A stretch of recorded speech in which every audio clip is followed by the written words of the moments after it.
wanted to continue to pretend. Okay? We're in the information age. This is different. The lay people who tried to deal this in the past, who were sloughed aside, okay, that's the past. We're in the information age now. This is a whole new enchilada, okay? So, with that, we will continue on.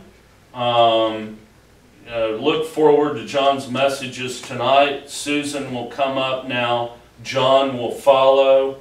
I will then follow again on my next 2 sessions. I'm just going to give a recap and kind of as much as I possibly can give the rest of the day to Susan and John. Susan, if you would come up.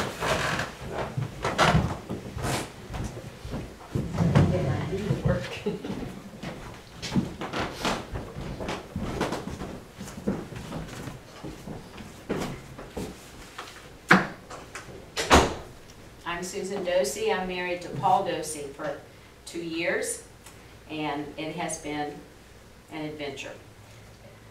My role in this year's conference has changed. This year I became Paul's research assistant. The pay stinks, but the fringe benefits are really nice. Unlike last year, when I spoke from personal experience, which though difficult and emotional at times was easier than this year's assignment. This year I was asked to step outside my preschool box and share what I've learned through not personal experience, but personal study and research. And I am thankful for the World Wide Web. Computers and the internet, even though I fuss and say unkind things to the computer, I am thankful that the Lord created those on the 8th day. If I had to find answers to the questions that I had in the old-fashioned way, by using the card catalog and the Dewey Decimal System, I wouldn't be here this morning. I would still be at the library roaming the stacks. My role in this year's conference is to share my research. My goal, though, is to provoke you to think.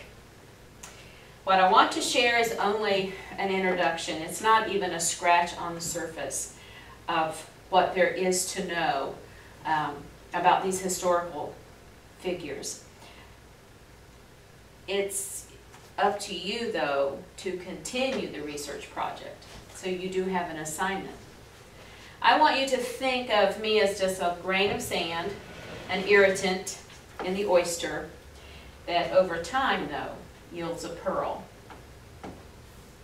Matthew 7, verses 24 through 27. Jesus is speaking here. Therefore, whosoever hears these sayings of mine and does them, I will liken him unto a wise man who built his house upon a rock.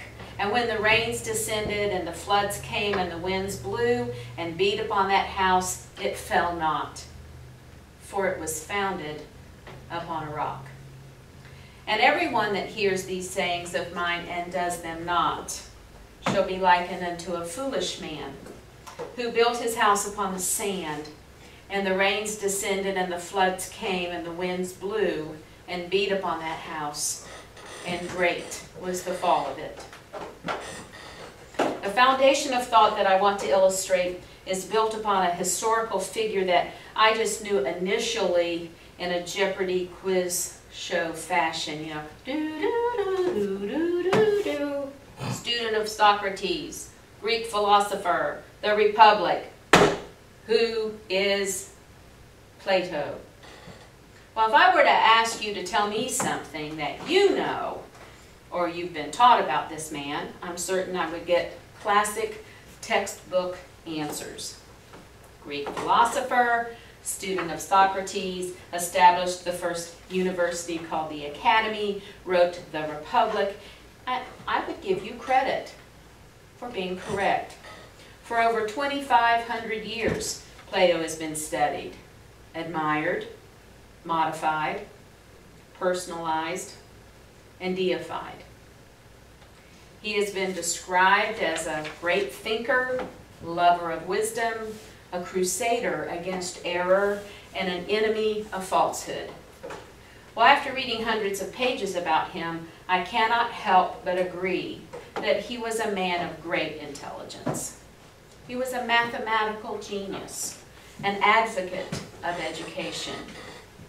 In your list of trivia facts, would you also include pagan, polytheist, crusader against individuality, founder of communistic, socialistic, and Darwinian evolutionary thought, enemy of God, hero of the reformers? Born in 427 BC, the son of noble and wealthy Athenian parents, with the blood of ancient kings of Attica flowing through his veins. It was this status in life that gave him the way and the means to pursue his quests. Unlike others of his day, he didn't have to earn a living and go to school at night or hold 2 jobs to pay for his education. He was of the ruling class of Athens, a privileged elite.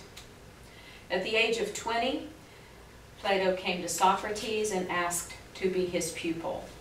And Socrates saw before him a handsome youth, broad shoulders of an athlete, the noble brow of a philosopher, the limpid eyes of a poet.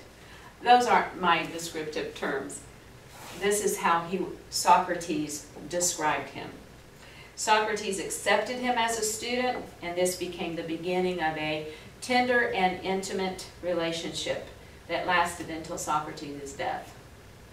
The respect and admiration of the student for his teacher was profound and lasting. Well, after Socrates was executed, Plato and the other disciples of Socrates took to the road, and they traveled the ancient world. Now, whether of fear that they would be arrested and also executed because of their association with Socrates, or because they wanted to be foreign exchange students, it's not really well documented. Plato went to Cyrene, where Theodorus instructed him in mathematics. He went to southern Italy, where he studied the science of numbers under 3 of the most learned doctors of the Pythagorean mathematical system of his day. Went to Egypt to receive instruction from those learned doctors and priests of that ancient land. Some records say he visited Persia, Babylonia, and even India.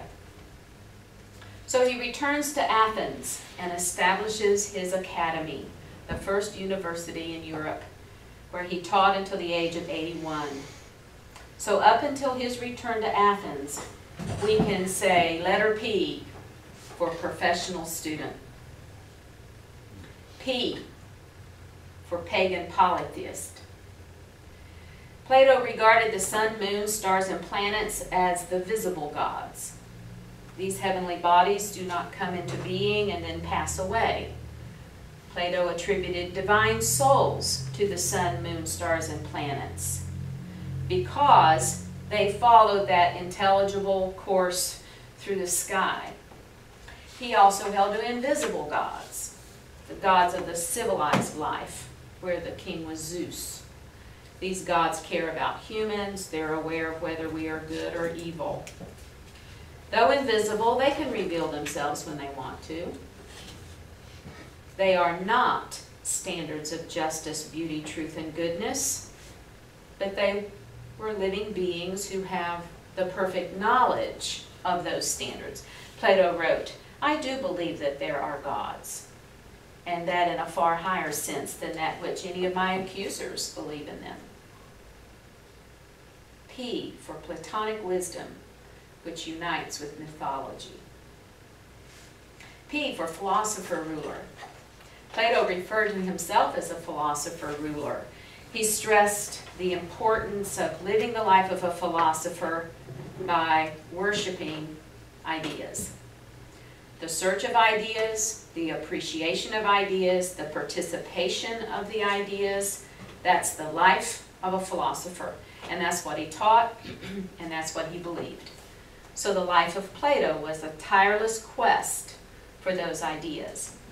His life as a sustained effort to live by those ideas and to teach others to do so. P, political scientist. His political philosophy was explained in his writing, The Republic.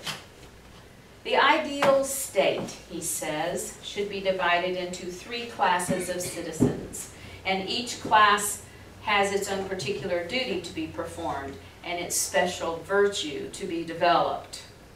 The lower class, the laborers and the artisans. Their immediate task, acquire skill. The second class, that's the warriors, and they are given the opportunity to develop courage and fortitude at their stage of evolution. And the ruling class. Those are those men who have learned how to govern themselves and are therefore fit to govern others. I quote from Plato, "Unless philosophers become rulers, or rulers become true and thorough students of philosophy, there will be no end to the troubles of the state and humanity. When each state concentrates upon its own duty and virtue, there will be a well-balanced and harmonious state in which all of the citizens will work, but not for the interest of self, but for the common good of the whole. The state will be in charge of production in that sphere of physical goods and life. And according to Plato, the state would regulate marriages and the breeding of children. In his Republic, we have a foreshadowing of the modern theory of eugenics. There will be selective breeding, as with animals. Bad specimens of humanity will be ruthlessly destroyed. There will be no individual families because there's only one family, and that's the state. The state will control mating among the sexes, and when children are born, they will be brought up by the state. Thus, both breeding and rearing of children will be in the hands of the community. The community of wives and children is part of a more ambitious program, however, and that is the abolishment of self. Plato's ideal is that we shall cease to use the pronoun mine. These are the foundational ideas as you study history of Nazism, communism, socialism. Plato was a mystic pagan. He respected and defended Greek mythology, even though he recognized that mythology was a myth. He referred to it as a belief, not reason. His metaphysics is confined to the existence of eternal ideas, of which the supreme eternal idea is that of the good, the true, the beautiful. Plato, pagan, polytheistic, philosopher, ruler, political scientist. So do we build a biblical doctrine upon his philosophical recommendations? Well, one block does not a foundation make, and one letter doesn't spell a name. So let's go to L, link. To understand the place of Plato in Greek civilization, you have to have a snapshot of what Athens was like in his time. Before Athens had produced any great figure of thought, the Greek colonies had a full quota of poets and philosophers and mathematicians. But when the Persians and the Lydians began their advance westward, the Ionian colonists were compelled to return to the mainland. Pericles, the leader of Athens, offered them protection and liberty of expression. So what was created in Athens was a cultural Babel. So the significance of Plato lies in the fact that he took this cultural Babel and converted it into his beloved city. And he welded it into a system of thought. So in his philosophies, these miscellaneous cults and doctrines from all over the known world were fused into a whole new concept of the universe. Plato claimed no originality for his ideas. He was the world's interpreter. By giving unity to scattered ancient truisms, Plato's word took on the appearance of this string, a string which tied together a bundle of ideas that he had gone to this garden of the world's best thinkers and plucked them and tied them together. With Plato, the Socratic method of education would have been unknown. The abstruse numerical system of Pythagoras would have remained unintelligible to the average mind. Without Plato, the philosophical and psychological systems of the Hindu sages, the laws of Manu, and Buddhist doctrines would have remained hidden from Western world. Plato was the link between the East and the West. As Emerson wrote, the excellence of Europe is in his brain. So his philosophies then were the links between paganism and Western Christian thought. Atheist. Plato was a worshiper of many gods, so why do I refer to him as an atheist? Well, he didn't believe in Yahweh, Jehovah, the God of the Christians. There's none of it in Plato. The God of the Bible did not exist in Plato or in any ancient Greek literature. Plato writes of the gods, and in some cases he does write of God or God, but he does so in the same way we would talk of man, in a generic name. Contrary to what some scholars write, including St. Augustine, Plato's the good was not a reference to capital G-O-D. It's a reference to Plato's perfect idea of good. In another of Plato's writings, he says that love is divine. When Plato referred to the craftsman or the artisan of the universe who formed sensible things by using the forms as blueprints, he was speaking metaphorically. According to Plato, there was no creator of the universe. There were principles, and according to how things emanate from the one. Now be careful. The word one used by Plato is not a reference to the one true God. You can click on my little slide. The one refers to the forms of the true, the good, and the beautiful. The one does not pay any attention to the universe, but it simply emanates.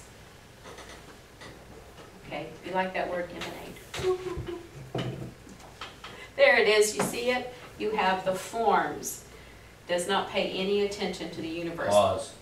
But simple emanates a lower being, that emanates a lower being, that emanates a lower being, so on and so forth, kind of like a ladder, until the lowest of all matter that comes to be. Our foundation now is taking shape, isn't it? The foundation of Christian doctrine is going to be built on a pagan polytheistic philosopher's ideas, created from links made from welding miscellaneous cults and doctrines, all emanating from an atheistic belief system. T. I'm doing the sign language for Heather. T for theory. Plato's had a trinity. He had a trinity. But it is not to be equated with God the Father, God the Son, and God the Holy Spirit. Although there are some writers who try to make that assumption because they want to make Platonic ideas palatable to Christian students. His trinity were the forms: the good, the true, and the beautiful. Now these forms are not spirit, as God is spirit, and they that worship him must worship him in spirit and in truth. These forms are ideals. Humans have access to them through the mind, through reason. Forms are ultimate reality. They are the causes of all knowledge, and they're interconnected. Plato felt that they were one. Truth is good and beautiful, the good is true and beautiful, and the beautiful is true and good. So how do we know them? Well, Plato taught that we know these pure, perfect forms intuitively. It is only through intuition that fundamental truth can be known. There are some scholars that say Plato's theory of the forms has the greatest influence in the philosophy of religion. This exaltation of the spiritual over the physical and Platonism carried over into Judaism in the writings of Philo, influenced the Neoplatonists, astounded the apologists, and the early Christian fathers. O, for ontology. Now that's a 50-cent word. It means the philosophy of existence, being. To Plato, true reality was the world of being. We don't live in this world. We live in an approximation or a shadow of this world. True reality can only be discovered by the mind. Ideas are the patterns that participate in the shadows of our everyday world. So what we have is Plato's ontological impact on other important Christian doctrines. What we have is an oxymoron, you know, like white chocolate, jumbo shrimp. Christian Platonism. That's the oxymoron. It's a philosophy that has blended Platonism with Christianity. Author Randy Alcorn describes what Christian Platonism has done. He says it's a poison that has caused many Christians to resist other biblical truths. The bodily resurrection of the dead, life on the new earth, specific activities we will engage in heaven, such as eating and drinking, walking and talking, living and dwelling places, traveling down streets, going through gates from one place to another, ruling, working, playing, engaging in earthly culture in that new heaven and new earth. Okay, so what? So what? I talked for 20 minutes. So what? What do you need to take from this essay that I've read to you on Plato? You see the sand?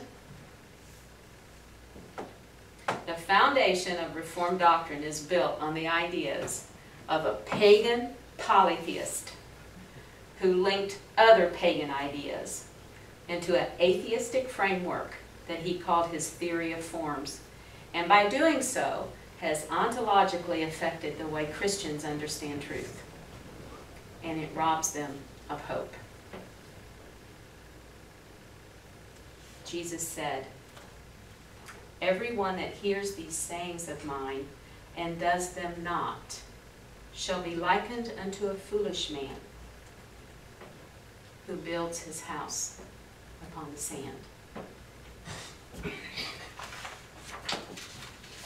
Quite see if the Google group has any questions. I don't know, there's a blank screen over there. Google group, do you have any questions? No. Do you have any questions? Did I do the sign language okay, Heather? Yeah. I did the letters right? P-L-A-T-O.